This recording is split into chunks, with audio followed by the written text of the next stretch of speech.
Good morning, welcome to the Pierce Zone, live in Indianapolis for FirematicsTV.com. I'm Chad Trinkner. I want to talk about our pumper product line today. We're going to start out with an Impel PUC top mount. What we have over here is an Impel 70-inch cab that also houses the PUC. Now a lot of the PUC is the configuration, and we just happen to have a PUC cutaway located right next to this pump. Here you can see it positioned in the chassis, driven off of the Cummins ISL, and it's a Repto drive. It's not a hydraulically driven pump. It is actually a shaft driven pump. You can see it housed in here, and then I want to get into and talk about how the PUC is configured, how it works, and give it a little more insight into this configuration. So if you look, and you can imagine, this is the input shaft. Right here, I start driving the pump. If you notice, there is only two gears, 1 and 2, that are involved in driving the PUC. We happen to have, again, this is the input shaft turning, 1 gear and 2 gears. In addition to that, we also have a 6-bolt PTO option that is available for a hot shift type PTO application. Because this is constantly moving, you have the option to drive any accessory driven, a generator or a aux pump can be driven off of this PTO. Now when this is going, how do you engage the pump? Everybody wants to know, how do you engage the pump? This is an 860 foot-pound electromagnetic clutch. What it does is you flip a switch in the cab and it actually energizes and grabs that impeller shaft. So again, we have a clutch that grabs the impeller shaft. As we go around, you now have the pump engaged, the impeller is turning, and this is the same components of every other pump you see today. Brass impeller, mechanical seal, simple application for the pump. But again, it's all in this area here where it's 2 gears, electromagnetic clutch, engaging this so that it's a low profile pump rated at 1500 gallons per minute that allows us to open up all the other features that come along with the PUC. But that's a simple walk around for how the PUC is configured and how it works. Now I want to talk into, since it was the catalyst for the rest of the design, how we were able to shorten the wheelbase and do several different things on this Impel top mount. If you take a look here, this is a top mount, side mount. The biggest feature for top mounts is to get that operator off of the street. So we can see with this new revised gate, you can walk up and you have complete visibility of the whole scene, and then you can actually get in off the street. So you get your top mount in the exact same wheelbase as a side mount pump today. So you have all of this visibility, you can see the scene, and you're off of the street.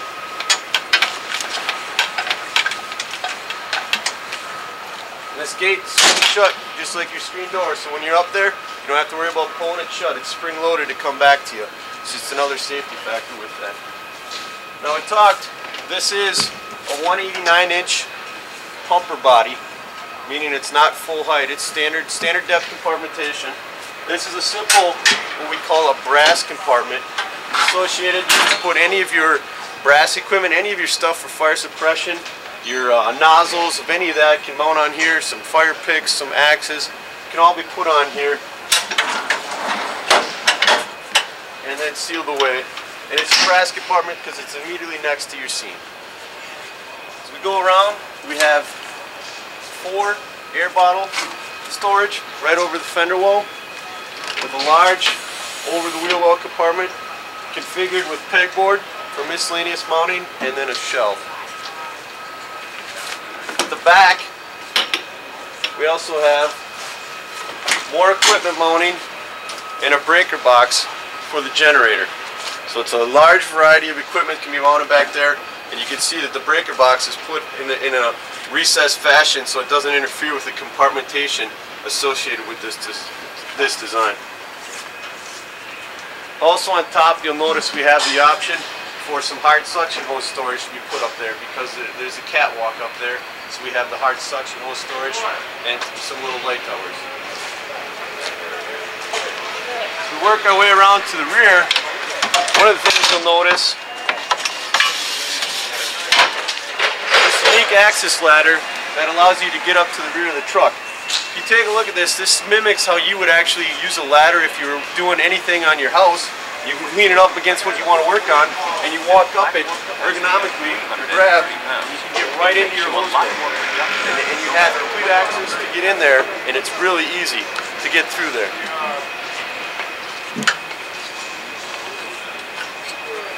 Then when you're done, it just stores like so. Wraps right in there. Also, I want to show this flip down tailboard design that allows you access to a full compartment. We happen to have an electric cord reel stored back here, but we can have a slide out tray for different storage. Oh well, live TV, guys. And again, you can see, look at, I'm 5'10", and I can actually get into this hose bed with this tailboard. So it gives you that availability to get up there and reach this tailboard option without having to climb up the ladder. Also decreases the overall length of the vehicle because it taps up in there. This is a unique option here that we wanted to showcase. This is a rear inlet. This is a raised rear inlet so that it does not sit low as originally shown. So you get that away from the angle of departure, and you can actually pull. We were able to pull 500 gallons per minute through this rear inlet even though it's raised up. We also have a hydraulic ladder rack. It's not functioning right now just because the battery power's off. But this hydraulic ladder rack comes right around to the side of the truck, and you can pull your ladders right at chest height with this ladder rack. And when they're stored, they can be pulled back up.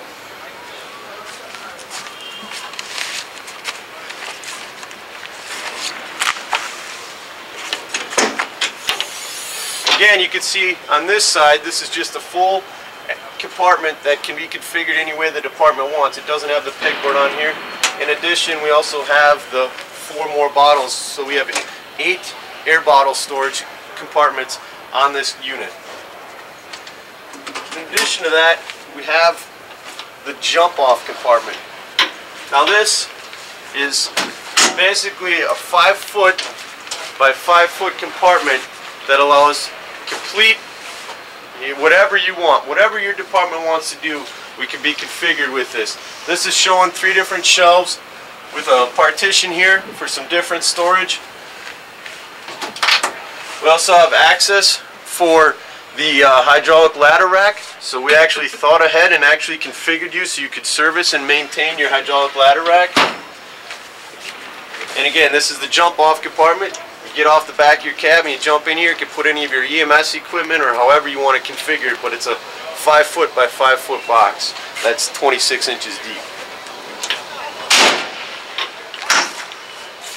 As we go around, we can get into some of the pump and the fire suppression equipment on here.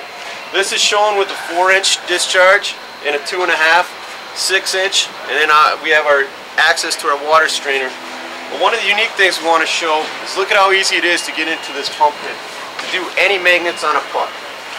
I walk up, there's steps all around, handles to get in, and again, I'm not the skinniest guy and I'm not the tallest guy, but if you take a look, I can walk right into the pump pit. And now I'm sitting inside the pump, and I can do access to any of these valves. I can do access to the Husky 12 foam system. I can get access to the tank to pump. I can walk through this whole thing. So, as you can see, on this top mount provided by Johnson County, we have a lot of features in a short wheelbase truck that can do pretty much anything you need. So I hope that this was given an educational experience for the PUC, and I hope that we can see you at a later date and talk more about PUCs.